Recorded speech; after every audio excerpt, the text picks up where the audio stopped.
This Last Dance documentary has been beautiful, man. Taking a trip back in time, learning about things that I did not know about. For instance, Michael Jordan missed a free throw with seconds left in the Eastern Conference Finals for them to lose a game. Could you fathom if LeBron James missed an extra point, same thing though. If LeBron James missed an extra point, same problem. But if LeBron James misses a free throw in the final seconds of the Eastern Conference Finals, what Skip Bayless, what these people on TV, on the internet would say about him. By the way, I did not know that Michael Jordan ever missed. I am saying that as a 100% serious person. I thought his game-winning shots and that type of percentage, I thought maybe his entire fourth quarter percentage was 100%. But because all I've seen is the highlights and things like that, it's been really nice to kind of watch Jordan as a teammate, to kind of learn about the guy a little bit. And I think there were some people who might have thought that exchange he had on the plane with Kareem Butler, I think is his name, or maybe the big center or whatever, where he was basically telling him, hey, I am fed up with you being out on it. I am done with you being drunk. He was probably very nice before. Maybe he would go out with him and he would tell him, like, while he was out, like, hey, probably time to go to bed or whatever. And Kareem was like, no, all good. I assume there was conversations like, hey, man, have you ever thought about maybe just investing a little bit more time in basketball? So whenever Michael Jordan was fed up with all those little conversations and there was a camera on, he was like, all right, here we go. This guy thinks he's Dennis Rodman Jr.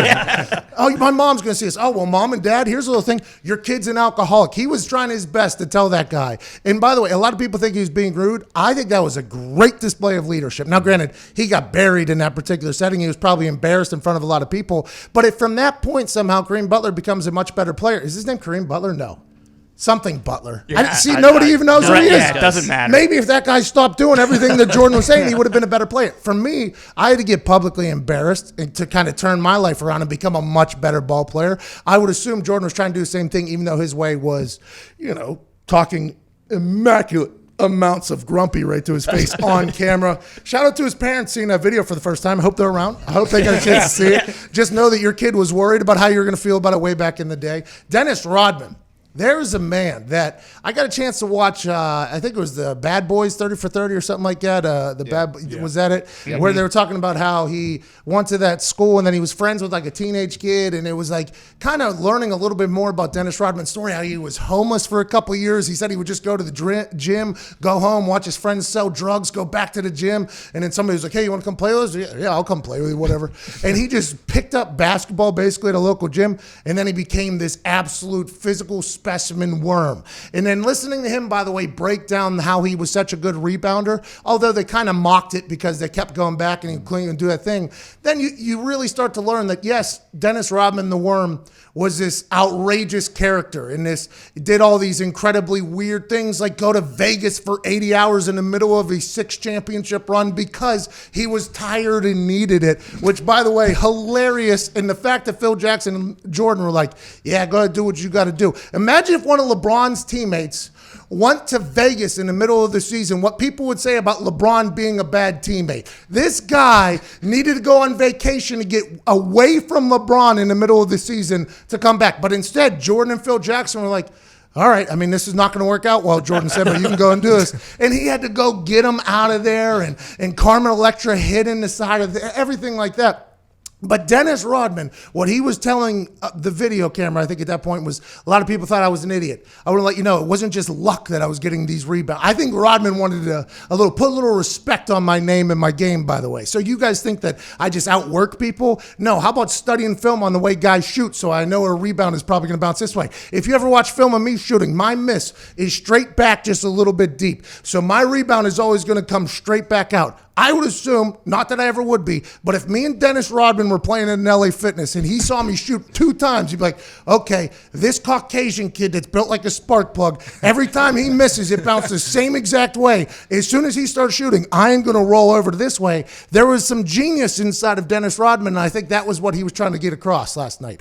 I loved everything about this thing, just the ability to learn and watch Bill Laimbeer. This guy is just your prototypical scumbag bad guy. The guy that you want on your team, hate to have on another team. He was throwing punches worse than I've ever seen anybody throw punches, but connecting. I got a lot of tweets from people this morning that were like, yeah, Bill Laimbeer, what might have been a very tough guy to deal with on the court, but he used to back up and bang threes as well. So I guess Laimbeer, not only a multiple-time world champion, not only one of the most feared guys in the paint, but also used to bang down jumpers in Detroit.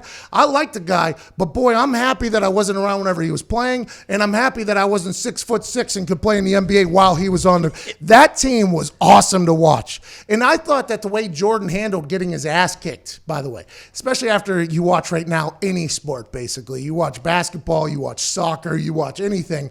An advantage in modern day sports is if you can get the ref to call a foul, that is a good thing for your team. For instance, a lot of punters and kickers are asked to take flops whenever there's somebody around their leg, because if you pick up a first down, that's better for your team's chances to win. And what are we trying to do?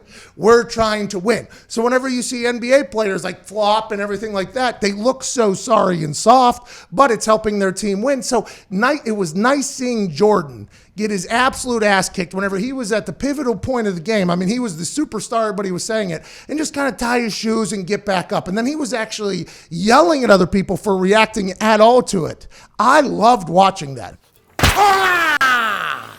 So sorry to interrupt. If you're a man watching this, you deserve to have long, great. And you can do that now with our friends at Roman. Right now, you go to GetRoman.com. You get $10 off and free 2-day shipping on Roman swipes, which are guaranteed to make you have longer, more fulfilling every time you get in the sack. Now, let's get back to the fornicating action. It was just like this dude who, now that we know is the most competitive human to ever exist, is, by all accounts, is what Michael Jordan is.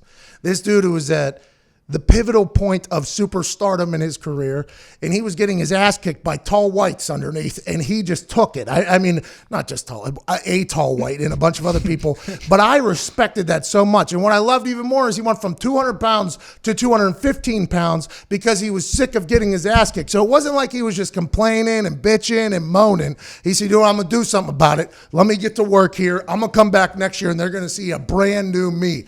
And they did, by the way. And the fact that he was able to change into an offense that wasn't going to keep him as a superstar into his 6th year in the NBA after already being MVP and everything like that, it says even more about Michael Jordan. Michael Jordan said that he thought people would think he was a horrible person after this.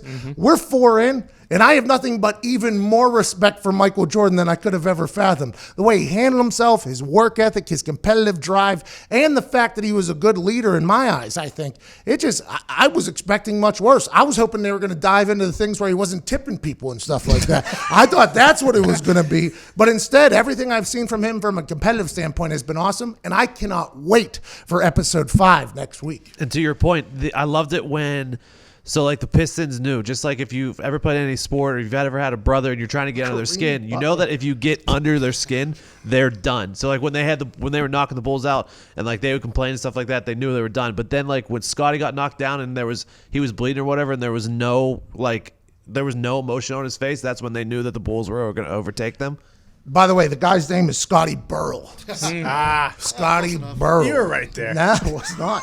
I was not. I got the B-U right and the L, I guess, and there's an R in there, but Scotty Burrell. By the way, maybe that guy stops hanging out till 4 or 5 a.m. and not an alcoholic. Probably a name that's memorable. You're a part of the greatest run in the history of basketball, and I didn't even know you existed. Now, granted, I also didn't know that whenever Jordan was doing things, it was the first time humans had ever seen humans do the things he was doing. When he was taking off, cradling, doing the floating shot and stuff like that. For us now, we see humans do that every single night.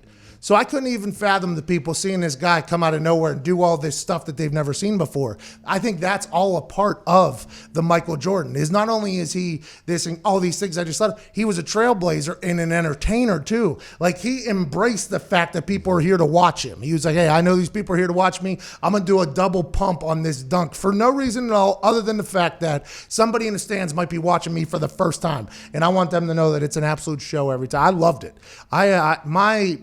It was, 2 hours long or something like that? Yeah. That felt so quick. Flies by. And it felt like all Sunday was forever to get there.